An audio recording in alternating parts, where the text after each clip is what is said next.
গণঅভ্যুত্থানে ছাত্র জনতার বিক্ষোভের মুখে সাবেক প্রধানমন্ত্রী শেখ হাসিনা তৎকালীন স্পিকার শিরীন শারমিন চৌধুরীর কাছে ক্ষমতা হস্তান্তরের পরিকল্পনা করেছিলেন। শনিবার এক প্রতিবেদনে এমনই দাবি করেছে ভারতীয় সংবাদ মাধ্যম দ্য হিন্দু। 18 জানুয়ারি ভারতীয় সংবাদ মাধ্যম দ্য হিন্দু দুটি প্রতিবেদন প্রকাশ করেছে।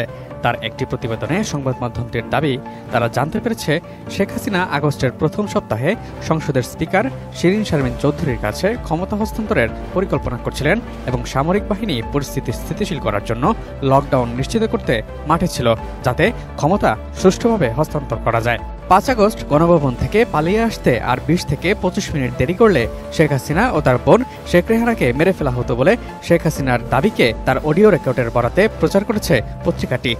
20-25 মিনিটের একটা ব্যবধানে আমরা মৃত্যুর হাত থেকে রক্ষা পেয়েছি। এদিকে ভারতীয় এই সংবাদ মাধ্যমে একান্ত সাক্ষাৎকার দিয়েছেন হাসিনার ক্ষমতাচ্যুত সরকারের সাবেক শিক্ষামন্ত্রী মহিবুল হাসান চৌধুরী নওফেল। তিনি দাবি করেছেন, তারা সে সময়ে গণভবনে উপস্থিত থেকে ক্রমাগত এই পরিকল্পনাই করছিলেন যে কিভাবে ছাত্র বিক্ষোভের সমাধান করা যায়। তবে তাদের মধ্যে কেউ কেউ মনে করেছিলেন শেখ হাসিনার আকস্মিক পদত্যাগে আইনশৃঙ্খলা পরিস্থিতি ভেঙে পড়বে, সেই কারণেই লকডাউনের পরিকল্পনা করা হয়েছিল। মহিবুল হাসান চৌধুরী নওফেল দাবি করেন, 2024 সালের জুলাইয়ের প্রথম সপ্তাহে শেখ হাসিনা চীন সফরে যাওয়ার পর ঢাকার পরিস্থিতি নাটকীয়ভাবে পরিবর্তিত হয় এবং তার সরকারের বিরুদ্ধে ছাত্র নেতৃত্বাধীন সর্বাত্মক আন্দোলন তীব্র গণবিক্ষোভে রূপ নেয়। ছাত্ররা যখন এক দফা অর্থাৎ শেখ হাসিনার পদত্যাগ দাবি করে, তখন মহিবুলকে বৈষম্য বিরোধী ছাত্র আন্দোলনের ছাত্র সমন্বয়কদের সাথে আলোচনা করতে বলেছিলেন Sheikh Hasina.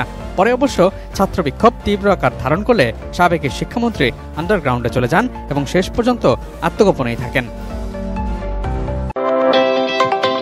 Hello পীরগঞ্জবাসী, easy by ইলেকট্রনিক্সের পক্ষ থেকে আন্তরিক শুভেচ্ছা ও অভিনন্দন।